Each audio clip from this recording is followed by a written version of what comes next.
हम तो किसी का भी निकाह पढ़ाते हैं तो पहले पूछ लेते हैं कितना रुपए मेहर है, कहाँ, पहले मैं ले लेता हूं, लाओ पहले दो। जब वो दे देता है मेरे हाथ में, और जब मैं 2 आदमियों को वो पैसा वो मेहर देकर भेज देता हूं लड़की के पास, जाओ पहले उसको देकर आओ, उसके बाद हम मर्द का निकाह पढ़ाते हैं। यह है शरीयत। अगर हजरत उमर से कोई इज्तिहादी गलती हो जाए तो उमर की नहीं चल सकती है। अरे गांव के सरदारों, तुम्हारा हुक्म कैसे चल सकता है जो शरीयत के खिलाफ हो? अरे गांव के ठेकेदारों, तुम्हारा हुक्म कैसे चल सकता है जो शरीयत के खिलाफ हो? आए सरपंचों, आए चौकीदारों, आए साहूकारों, आए दौलतमंदों, अपने दौलत के नशे में धुत होकर अपनी अमीरी और दौलत के चक्कर में किसी मस्जिद के मौलवी पर धौंस मत जमाना, किसी मस्जिद के इमाम पर अकड़ मत दिखाना, उसको अपने प्रेशर में लेने की कोशिश मत करना, इसलिए कि वो शरीयत बयान करता है, तुम्हारे बाप की कहानियां नहीं सुनाने के लिए आया। मेरे भाइयों, शरीयत के अंदर अगर इज्तिहादी गलती हजरत उमर से हो जाए तो उमर की नहीं चल सकती है, एक मामूली औरत की चलेगी, क्योंकि उसने कुरान से दलील पेश की है तो उसकी चलेगी। जब उमर की नहीं चल सकती है तो हमारी और आपकी कैसे चलेगी? यह है शरीयत।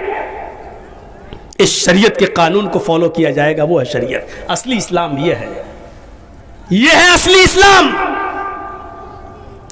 अब यहां तो एक अजीब सिस्टम होता है शादियों में, मेहर जब रखा जाता है तो कहते हैं कि 1000 रुपए नकद कैश और 4 भरी सोना जेवर। जो बीवी के लिए, लड़की के लिए जो जेवर जा रहा है उसी को मेहर बना देते हैं। 4 तोला, 5 भरी, 6 भरी, ये हमने मेहर में दिया है। अरे ये तो उसकी जीनत का सामान है, इसको मेहर कैसे बना सकते हो यार? उसके यहां से तुम्हें कपड़े आ रहे हैं, उसके यहां से तुम्हारे लिए जूते आ रहे हैं, आपके यहां से उसको दुल्हन बनने के लिए सामान जा रहा है, उसी जेबो जीनत की चीजों में वो सोना भी जा रहा है, जो उसकी जेबो जीनत है वो भी जा रहा है, उसको तुम मेहर कैसे बना सकते हो? वो तो उसकी जेबो जीनत की चीज है।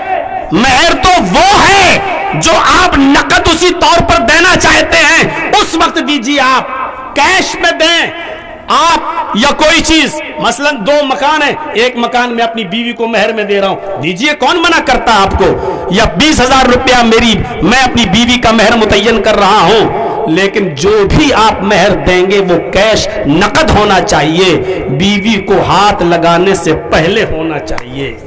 और याद रखिएगा, बहुत खुल के एक बात कह दूं, बगैर मेहर के बीवी हलाल नहीं होती है।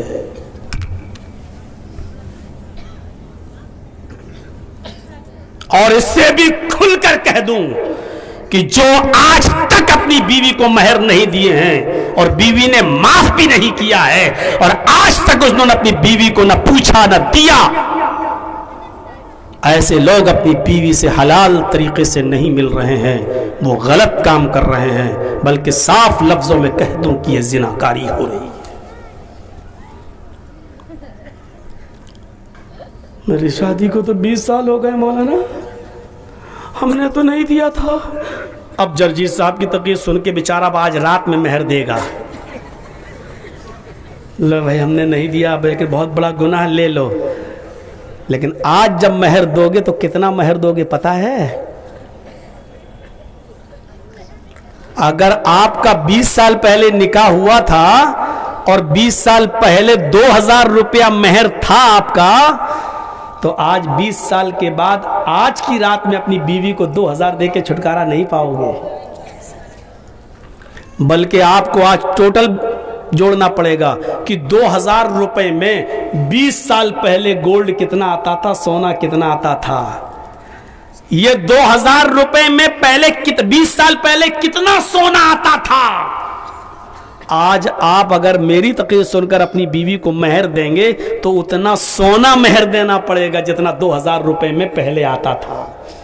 मान लीजिए 2000 रुपए में 1 भरी सोना आता था 20 साल पहले, तो आज आप अपनी बीवी को 1 भरी यानी 1 तोला सोना देंगे, 2000 नहीं। और मेरी माँ बहनों, उतना लेना, तुम छोड़ना नहीं। यही तो एक बीवी की सिफत है, यही तो एक बीवी का हक है जो डंके की चोट पर तुमसे मांग भी सकती है, और वो हक लिए बगैर तुमको चाहे तो अपने जिस्म से हाथ भी नहीं लगाने दे सकती है। उसको अथॉरिटी, उसको पावर है, क्योंकि उस मेहर के बदले ही में वो हलाल हुई है आपके लिए। ये मौलाना तो उकसा रहा है हमारी औरतों को,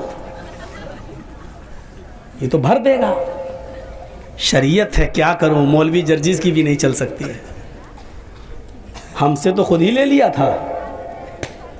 जब हमको माफ नहीं किया गया तो आप कैसे माफ हो सकते हैं?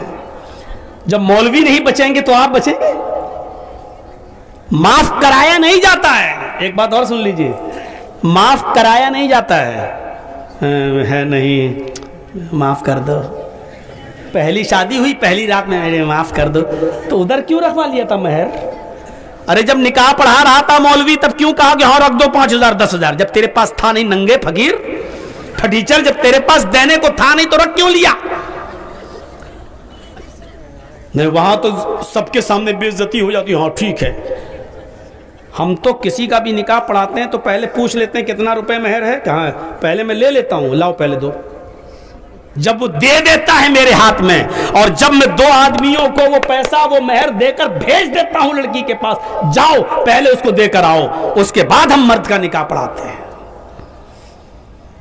उसके बाद हम पढ़ाते हैं। ये औरत की मर्जी है, उसका हक है। वो अगर चाहे तो वो 10 दिन के लिए माफ कर सकती है, 1 महीने के लिए भी माफ कर सकती है। वो कह सकती है ठीक है 1 साल के बाद दे देना, अभी तुम्हारे पास नहीं है तो जब हो जाए तब दे देना। वो कह सकती है तो ठीक, लेकिन आप नहीं कहलवा सकते माफ कर दे, अच्छा 1 साल के बाद दे दूंगा, आप नहीं कह सकते हो।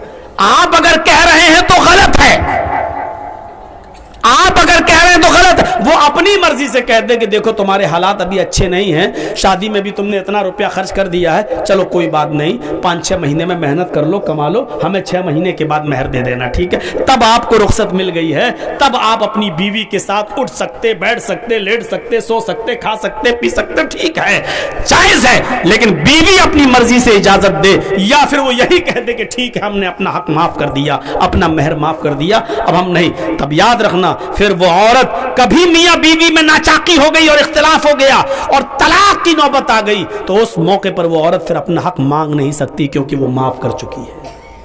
फिर तलाक के मौके पर भी नहीं ले सकती है, क्योंकि माफ की हुई चीज फिर नहीं ली जाती है वापस। पहले तो माफ कर दो, जब तलाक की नौबत आए तो कह दे मेरा 10,000 का मेहर तब दे, तब नहीं चलेगा। इसीलिए मैं कह रहा हूं कि माफ मत करो, और कर रही हो तो तलाक के मौके पर भी तुम ले नहीं सकती हो, क्योंकि तुमने अपनी मर्जी से माफ किया। तलाक होगी नहीं होगी तो किस्मत को किसको मालूम था, किसी ने इल्म गैब थोड़ी पढ़ा है।